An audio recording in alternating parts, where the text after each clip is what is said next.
Estou seguindo a Jesus Cristo, nesse caminho eu não desisto. Estou seguindo a Jesus Cristo, atrás não volto, não volto não. Atrás o mundo, Jesus à frente, Jesus é o guia onipotente. Atrás o mundo, Jesus à frente, atrás não volto, não volto não. Estou seguindo a Jesus Cristo. Uma linda salva de palmas. Meus amigos, vamos ter um culto maravilhosíssimo, como sempre, tudo na palavra de Deus. E eu quero começar esse culto falando sobre quando Deus fala ao coração de uma pessoa, Ele fala pela palavra dele. Antes de Jesus ter vindo, Ele falava pelos profetas, pelos que faziam a obra dele, aquelas pessoas que Ele levantava como especiais. Hoje, Ele fala pela palavra, quer seja um pastor ou um membro. Se ele é usado numa palavra inspirada, e Paulo diz que todos deveriam profetizar, profetizar é dar a palavra inspirada, para exortar, consolar e edificar, não é para dirigir a vida de ninguém. Então a pessoa que é de Deus, ela está ouvindo alguma coisa e vem ao coração dela, ela fala aquilo que Deus falou, e a pessoa deve aceitar. Aqui que eu vou ler para você está em 2º livro de Reis, capítulo 7, o versículo é o 20, um versículo pequeno. Aí eu vou explicar como é que aconteceu isso para lhe ajudar a nunca duvidar daquele testemunho que Deus dá da palavra dele, direta ou indiretamente. Está escrito assim: e assim lhe sucedeu, porque o povo o atropelou à porta e ele morreu. Está falando de quem aqui? De um capitão que não creu na palavra do profeta Eliseu. Esse homem, na época, Deus falava através dos profetas. E tudo aquilo que Deus falou, sucedeu. Não sei se você lembra daquele profeta que o leão pegou ele e matou. Você já ouviu falar disso? Que ele foi rebelde à voz de Deus. O reino de Israel tinha dividido em dois. De um lado ficou 2 tribos com a casa de Davi, Judá e Benjamim, que ficou chamando-se Judá. E de outro lado ficou 10 tribos reunidas, que se chamava Israel, reino do norte. Esse reino do norte, o Jeroboão fez um altar para desafiar Jerusalém. Primeiro ele fez 2 bezerros de ouro. Aí Deus mandou que um profeta saísse de Judá, do reino que tinha perdido as 10 tribos, e fosse lá no reino de Israel, onde Jeroboão era rei, para profetizar quanto ao altar. E ele profetizou, altar, altar. E ele falou uma coisa que ninguém entendeu. Diz que na casa de Davi ainda surgiria um rei, que se chamaria Josias, e que ele destruiria aquele altar. E o altar até na hora se fendeu. E falou mais algumas coisas. Ninguém mais já esperava isso. Sabe quantos anos passaram-se para cumprir a profecia? 336 anos. Nasceu um rapaz chamado Josias, que começou a reinar aos 8 anos de idade, e ele então fez uma reforma total, e os ossos, direitinho como ele falou dos sacerdotes, foram queimados, exatamente como ele falou, porque Deus tinha falado.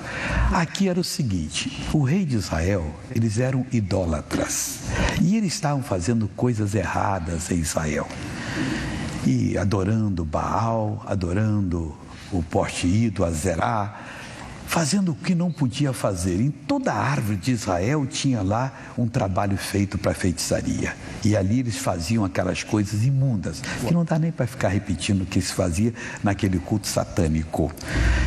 E Deus então fez com que houvesse fome, Jerusalém fosse sitiada, e se sitiou muito tempo. Isso está no capítulo 7, versículo 1. Então disse Eliseu: ouvi a palavra do Senhor. Assim diz o Senhor: amanhã, quase a este tempo, uma medida de farinha haverá por um ciclo, e 2 medidas de cevada por um ciclo, à porta de Samaria. Palavra de Deus. E quando Deus dá a palavra dele, todo mundo sabe que é palavra. Dentro do coração ele dá o testemunho. Não tem como depois falar assim, eu não sabia que era do Senhor, sabe. O Senhor Jesus disse que a luz veio ao mundo e os homens amaram mais as trevas do que a luz, porque as suas obras eram más. Quem ouve a palavra de Deus sabe exatamente o que tem que fazer na vida. Deus dá o testemunho. E o Eliseu falou isso. Amanhã, essas horas. Humanamente era impossível. Os sírios estavam cercando Jerusalém. Ninguém entrava, ninguém saía. Não tinha condição de trazer comida. E eles estavam comendo até esterco de pombo. Negócio sério. Coisa brava. E quando Eliseu falou isso, o que aconteceu? Está no versículo 2. Porém, um capitão, em cuja mão o rei se encostava, respondeu o homem de Deus e disse: eis que, ainda que o Senhor fizesse janelas no céu, poder-se-ia fazer isso? E ele disse, o profeta: eis que o verás com os teus olhos, porém dali não comerás. Não tinha condição. E ele marcou, é amanhã, a tantas horas. Naquele dia tinha 4 leprosos. Os leprosos não podiam conviver com as pessoas normais. Eram expulsos de casa e viviam pelos campos. E eles estavam lá conversando entre eles. E de repente, um deles falou para o outro: eu estou com fome. Se a gente for na cidade, não tem comida, está sitiada, não estão dando mais nada para nós. À tardinha eles vinham, faziam barulho com o sino, eles tinham umas portinholas, abriam e jogavam comida para eles, que achavam que a lepra era contagiosa. Então essa era a sentença de quem ficava leproso. Sair de casa, tinha que sair e morar nos campos. Aí se formos lá, não tem. Se a gente for no arraial dos sírios, pode ser que eles não recebam. E se não receberem, matarem, a gente vai morrer de qualquer jeito. Então vamos. Olha o que vai acontecendo.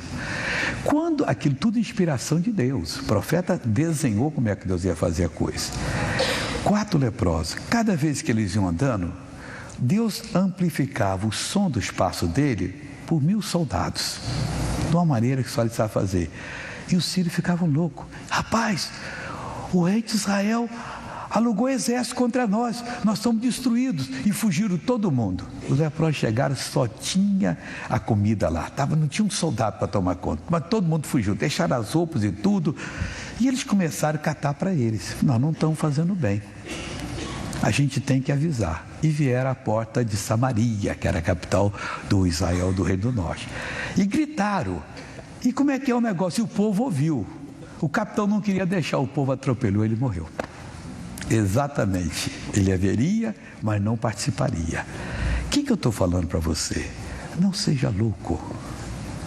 Se Deus te fala algo, segure essa palavra e creia.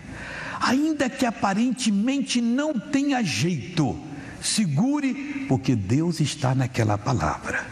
Não brinque com a palavra de Deus, não é com a palavra do pastor, não. A gente é igual a vocês. Mas se eu ou um membro, qualquer um, lhe der uma palavra inspirada, segura. Eu preciso dessa palavra e você vai ser bem sucedido. Do contrário, não será. Ele viu, mas não participou, morreu. É isso que eu queria passar para você. Então, o versículo de número 20 do capítulo 7 que eu li: e assim lhe sucedeu, porque o povo o atropelou à porta e ele morreu. Podia ter participado, mas não quis crer naquilo que Deus falou. Quem não crê vai ter sérios problemas, porque está duvidando do Todo-Poderoso, o único Deus que fez tudo e que por misericórdia nos permite conhecer o Evangelho e certamente quer nos abençoar. Amém? Vamos agora fazer o seguinte: cadê o Davi Soares? Vem cá, meu amigo. Davi está feliz aí, conseguiu a reeleição.